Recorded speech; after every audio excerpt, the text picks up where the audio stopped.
So today we're hearing from Michelle Smith, who is the Executive Director at Sandgate Women's Shelter in York Region, as well as Loris Herenda, the Executive Director at Yellow Brick House. And so they are going to be telling us about their experience working together to create a COVID-19 isolation site that's specifically for survivors of domestic violence. So without further ado, I will pass it off to Michelle. Thanks, Lee, and thanks for having Loris and I join you today for this webinar. We kind of set out a couple months ago on this journey, and we are now in full swing of the isolation site up and running. So Lee will be sharing our slide deck with all of you just to ensure we don't have any technical issues moving forward through this presentation. Loris and I are excited to engage in some conversation with all of you, and how certainly our journey in York Region may be able to be replicated across the country or with any shelters. So certainly after this webinar is complete, you will have our contact information, and please feel free to reach out to either one of us at any time.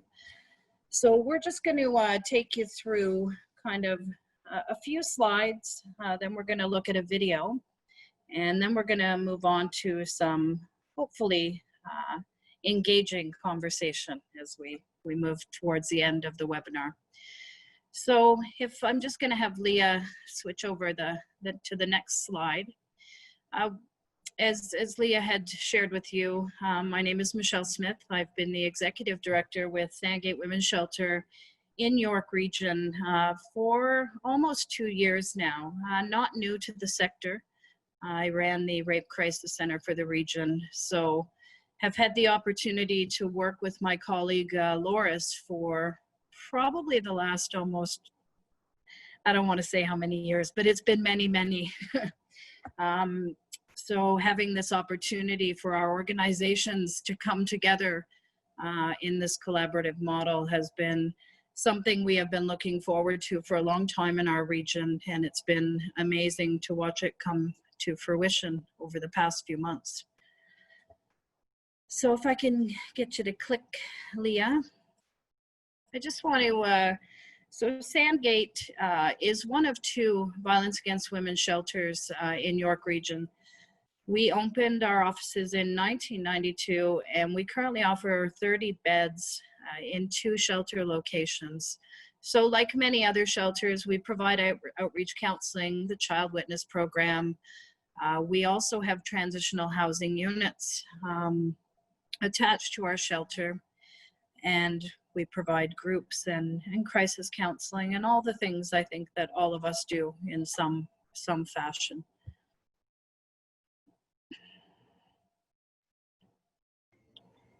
Thanks, Michelle. Hi, everybody. It's so exciting for us to be here today. I echo Michelle's statements. Just going to give you a very quick overview about Yellow Brick House. We opened in 1978, and we currently offer 41 beds in 2 shelter locations, one in our original site in Aurora, and we opened our second shelter in 2012 in Markham. And like most other agencies, we offer community counseling and supportive services such as counseling for women. We also offer individual counseling for children, child witness, transitional housing support workers, family court support workers, and child witness groups. It's important to note that our Markham shelter, although the property and renovation was funded by a provincial government, they haven't actually provided us with operating dollars to run that location. So our fundraising budget is quite high. We have to fundraise about $1.3 million to sustain our Markham shelter location, and also to sustain the differences in funding for all of our other programs. Lee, do you want to flip the slide, please? So that was in a nutshell, you know, a little bit about Sandgate, a little bit about Yellow Brick House. I'm going to tell you a little bit now about our region. York Region has a population of about 1.2 million people.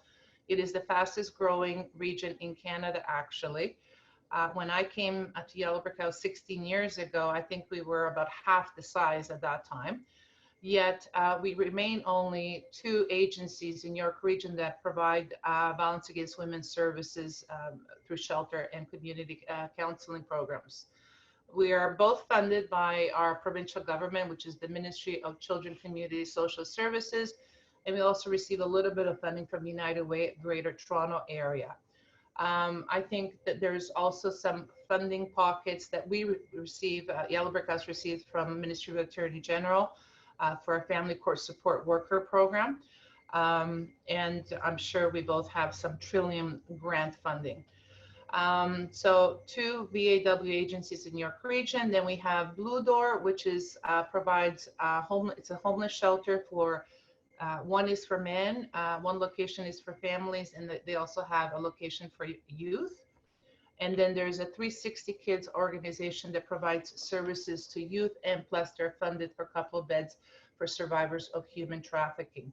One thing that has not been added to this slide is that we also have a homeless shelter for single women that's operated by Salvation Army and is funded by the region as well.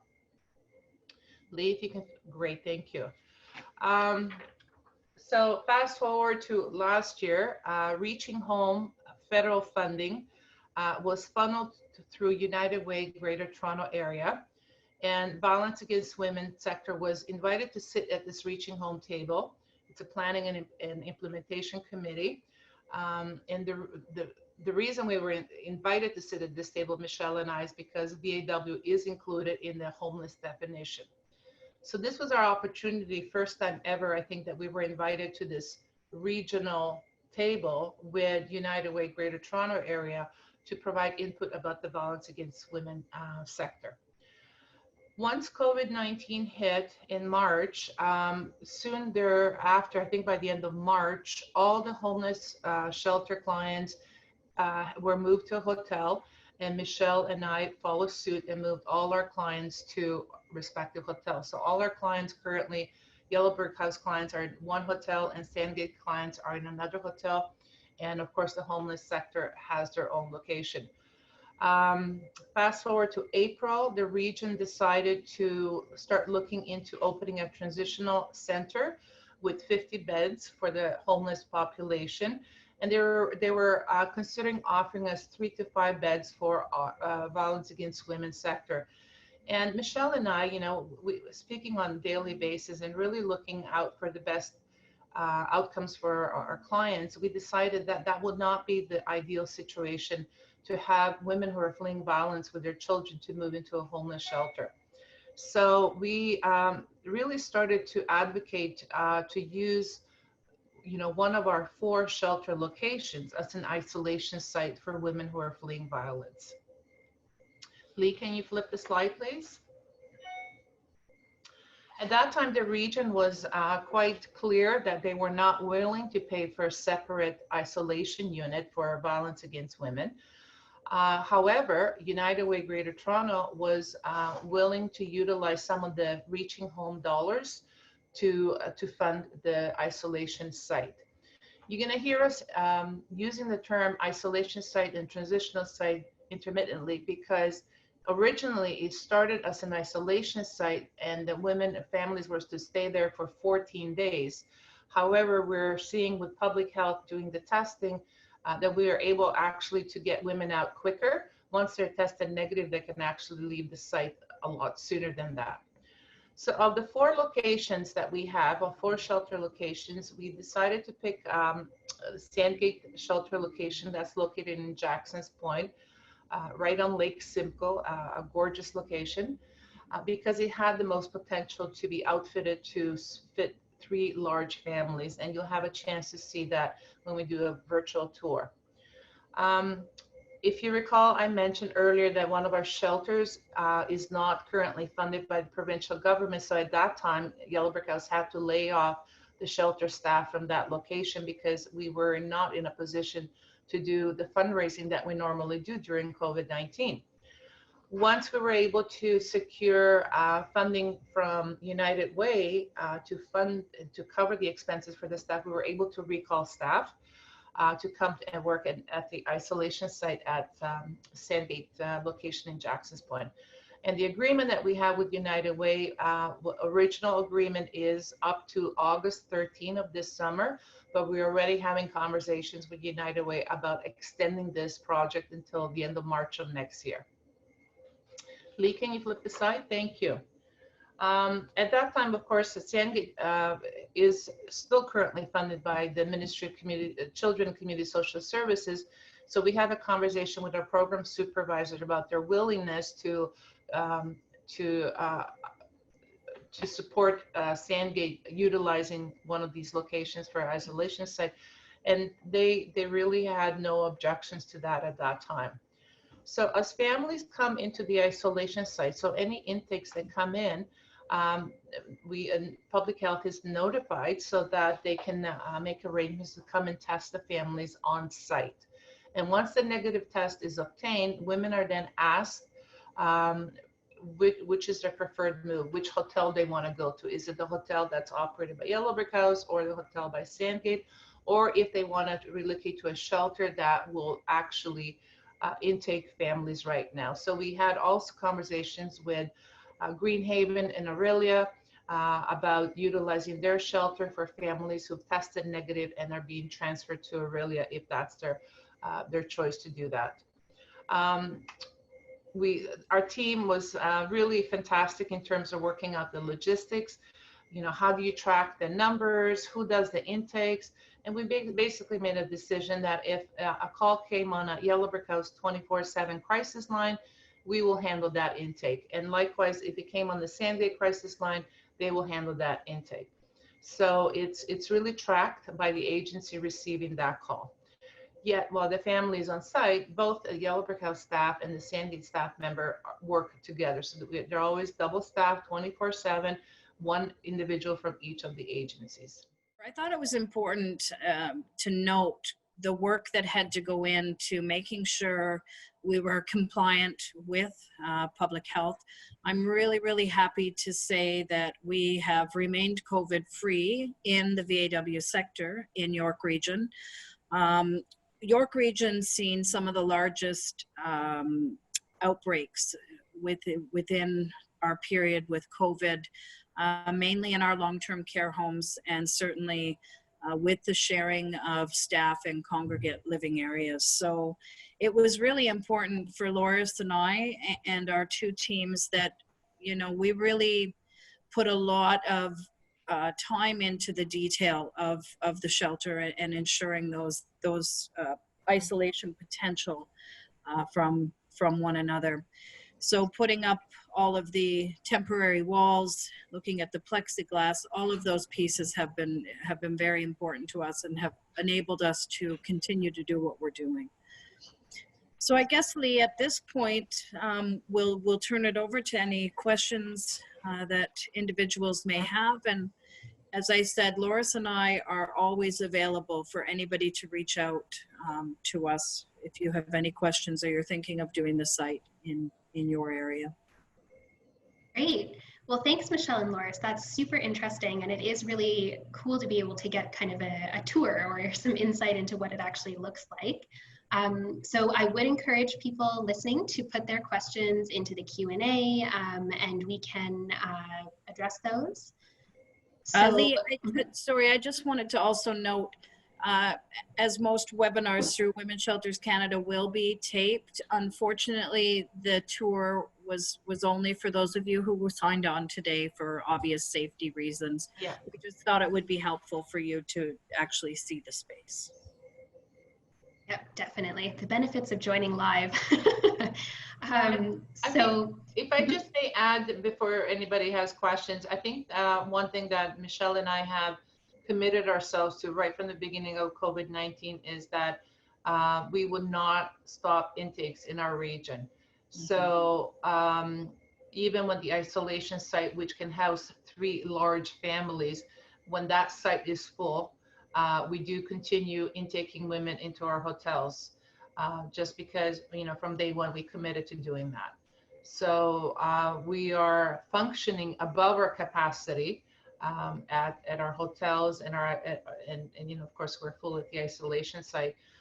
But that's probably one of our challenges is relocating women outside of the region if they wanted to go somewhere else, because the number of the shelters, either through public health direction or their lack of capacity, are not intaking new women. So I really wanted to point that out, because I know it's been probably a rare occurrence that intakes continued through this whole period. Thank you. So we do have a question that's come in, so I'll just read that out for anyone calling in who can't see it in the chat. But the question is, what measures are in place to keep staff safe from contracting COVID while working in the isolation shelter? And what challenges have you encountered with staff resisting working in an isolation shelter? That's a great question, and that was probably the first question that Michelle and I thought, oh, staff are going to have a challenge with this, because they haven't traditionally worked very closely prior to COVID-19.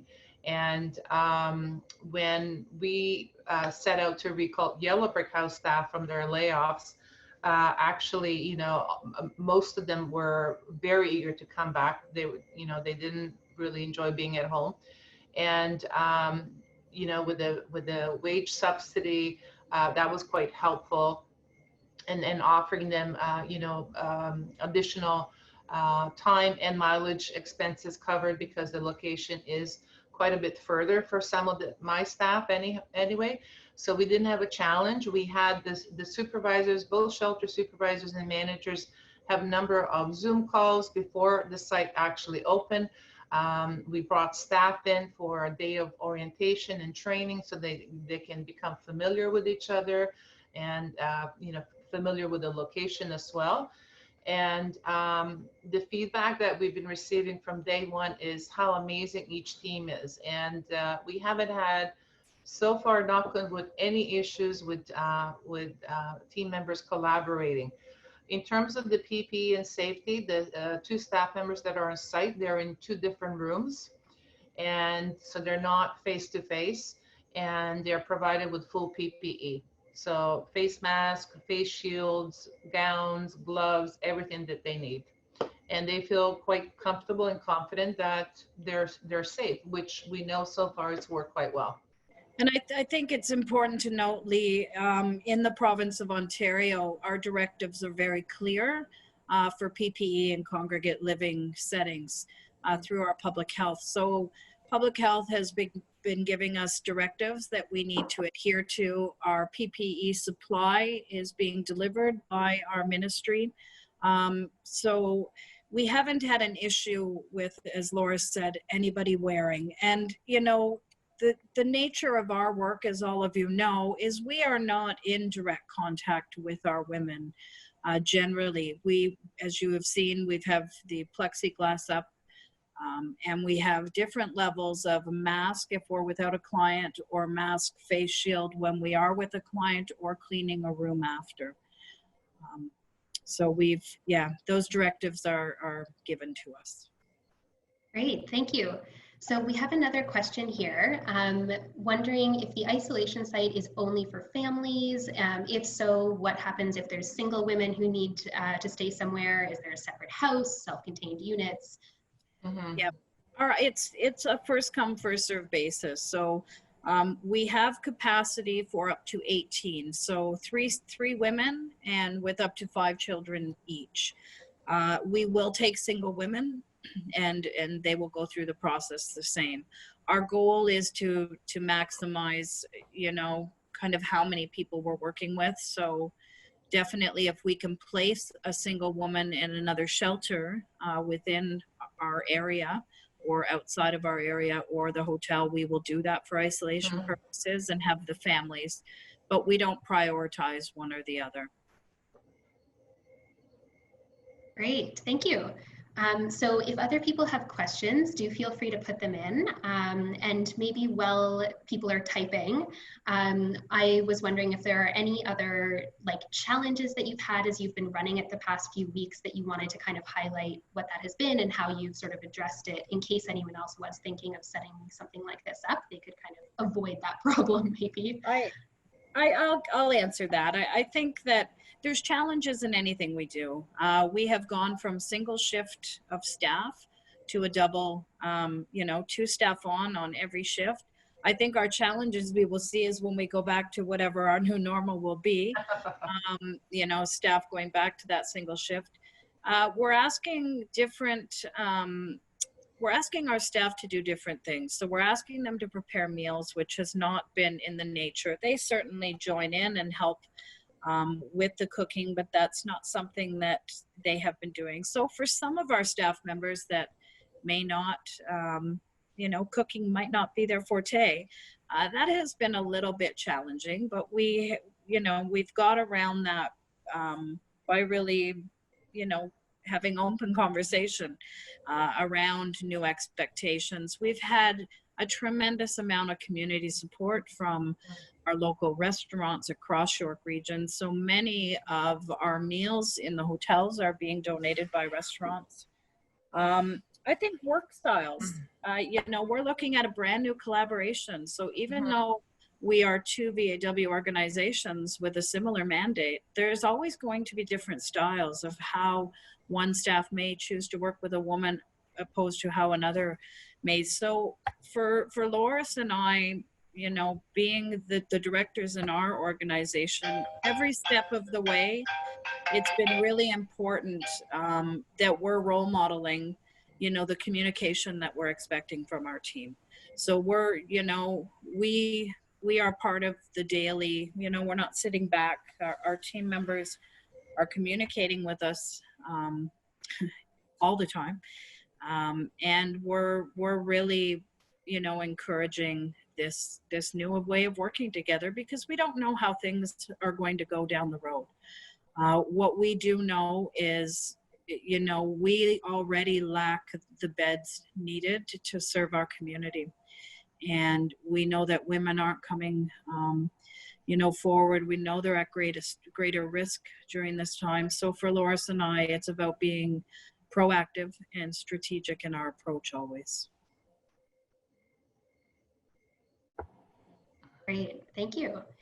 So we do have time for one or two more questions if people have them. So maybe I'll give people 30 seconds or so to type, and we'd love to answer those questions.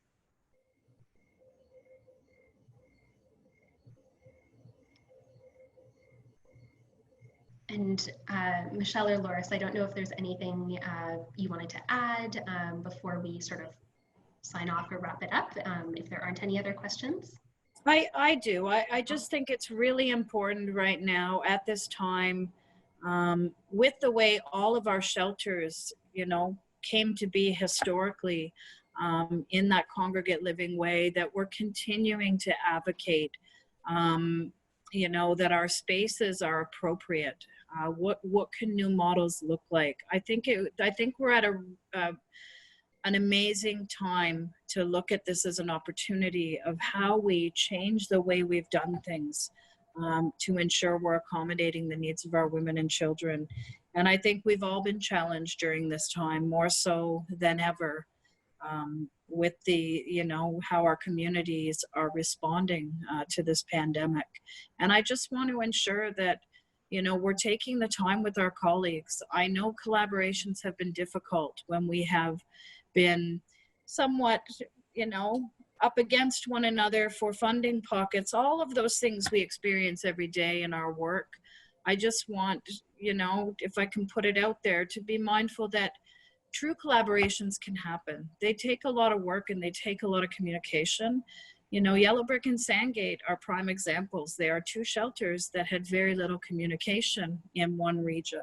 So to have this opportunity to really make those changes and see the impact on both of our staff teams has been an amazing experience through this, you know, really challenging time. Absolutely, and also the collaboration piece between the two VAW agencies, doesn't end there. Michelle and I are also involved in a collaborative project with the region, with the homeless shelter, through a new United Way grant that's going to focus on developing a relationship with housing providers so that we're able to house our women and children a lot faster than what's traditionally been that we've been able to do so. So as Michelle pointed out, it is a perfect time to really explore and the collaborative piece, because it's essential in improving the outcomes for the families that we serve. That's awesome. It's really great to hear, yeah, some of those examples and other pieces that are coming out of this. We do have a few more questions, so we'll sort of go through those before we need to wrap up, as long as we have time. So the first one is, you both mentioned that you have the clients in hotels at the moment. So someone wondering, how long are you expecting to have them in the hotels and not in the shelter? Another great question. I can only speak for Yellow Brick House right now, and I'm sure Michelle has similar plans, but we've actually just completed a walkthrough through our 2 shelter locations and also our counseling space. So we have 3 locations total. So we did a walkthrough and the planning process, just like we've done, Michelle has done with our team for the isolation site.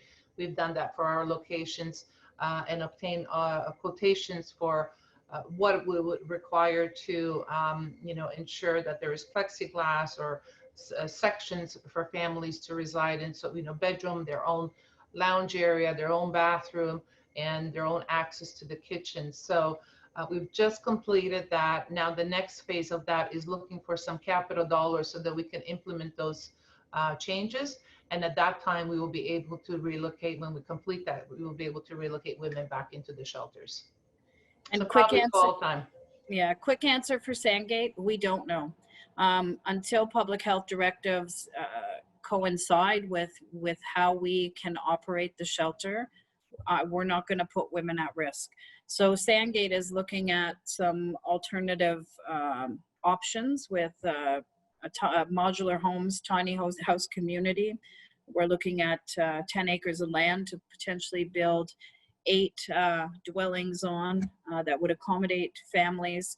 So we're taking this opportunity to look at how we might have to do our work different. And, engaging our community. We have a trades institute here that we've engaged to have some discussion about building modular homes as part of their trade school. So some new collaborations that I certainly never thought about in my time are beginning to happen. And we're really looking outside of the box right now. So long answer is, we don't know how long our women will stay in hotels, but we know it's not optimal. We want them out there as soon as possible and keeping them safe as we can. Great. So probably our last question here for today. Someone wondering, how do the women and families like the way that the isolation site is set up and the services are being delivered? What kind of feedback have you gotten? I can start on that one. The feedback has been great. I think women are happy to know that they are able to leave their home and come to a safe place. One of the pieces and the components between Yellow Brick staff and Sandgate staff, our capacity for diverse language is very large. I think between our 2 teams, we have the ability of over 20 languages to be spoken. So women have that opportunity for staff, to have support delivered in their own language. I think, do the women and children like being there? No, it's a really difficult time for our women and our children at any time to come into shelter. I think during a global pandemic, there are more threats being made by partner of taking the kids at this time and putting them at risk to get COVID. We're doing a lot more creative work. Our kids can't be out on the playground. You saw the lake across the street. It's hard to explain to a child why they can't be at the beach. So we're working very differently than we ever have. But in a very transparent way to help move the women into what is the best, potential place for them to be for whether short-term or long-term. Great, thank you. So just before we wrap up here in the next minute or 2, so that people can get to other meetings, do either of you want to share any final thoughts, closing words before we go? I just want to thank you for the opportunity. I think anytime we have the opportunity to have these larger discussions, and certainly on a national level, I'm always grateful. I like to participate in them, and I like to, I really am happy that you asked Loris and I to present today. As I said, anytime we get to engage in new conversations and potential new ideas is exciting to me.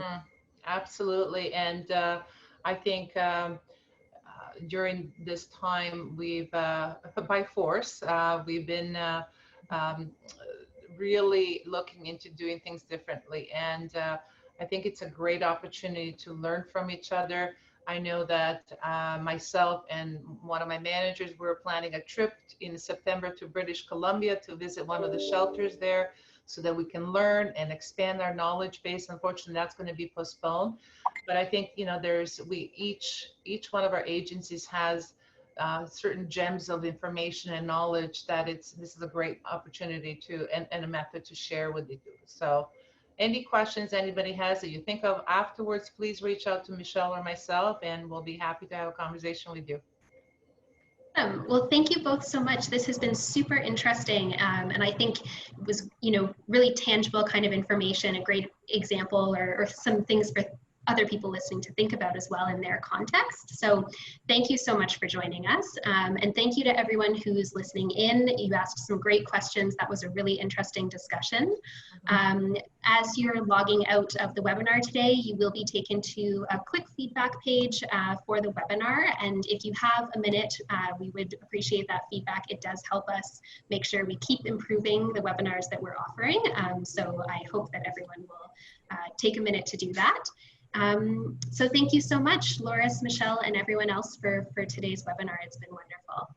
Take care, Bye, everyone. Bye-bye. Thank you.